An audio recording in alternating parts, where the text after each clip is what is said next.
Originally, Resound, which represents all of the performers of music. They're a collective. They're mandated by the Copyright Board of Canada, and they represent everyone that plays the music. There's also SOCAN that I'm sure you're all familiar with. They represent everyone that composes the music. So we've always had to pay SOCAN, and the fees are in place. And as a matter of fact, just on a side note, we're starting negotiations with them now to try to get a long-term agreement for the fitness industry.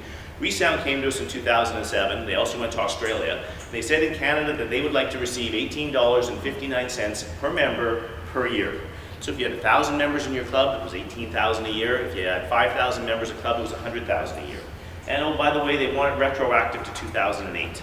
So if we had lost the tribunal and we'd lost the appeal that we went to, and you had 5,000 members in your club, you might be expected to pay $500,000 in back fees plus $100,000 a year go forward for every club you have with 5,000 members.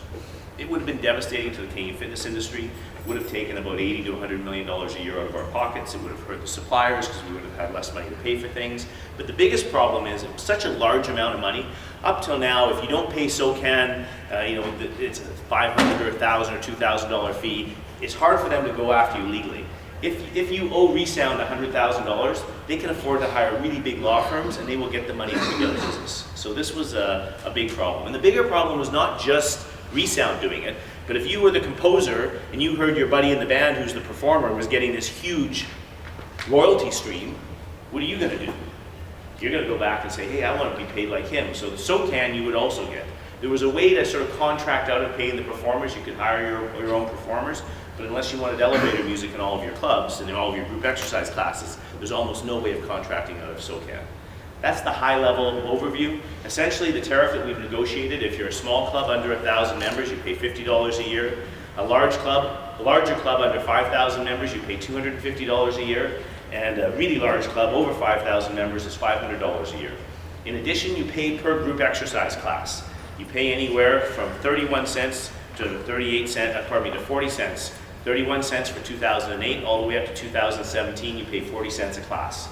So if you run in your studio, in your club, if you have 50 classes a week, you might pay $15 a week in tariffs or $20 a week in tariffs. Now, might sound like a large amount of money, but in comparison to what we would have had to pay before, it is not very much.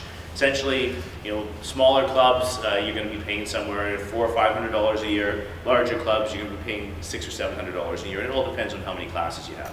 I think this is a huge win for the fitness industry. It's taken a lot of work. I have to give special thanks to Good Life Fitness. Good Life they spent a lot of money in the beginning helping us hire expert witnesses. They also hired their own law firm. We had our own law firm, so we were represented well in front of the Copyright Tribunal. We spent 2 weeks in Ottawa fighting it. We won the first time. We won. We came up with a settlement that we thought was reasonable the first time. Then Resound went and they appealed it in the Federal Court of Appeal, and we were successful there as well, and that just got finished about 2 or 3 months ago, and we signed an agreement, as I said, last week. The agreement's a 10-year agreement. It covers the periods 2008 to 2017. So it's good for the entire industry, and I'm happy it's over.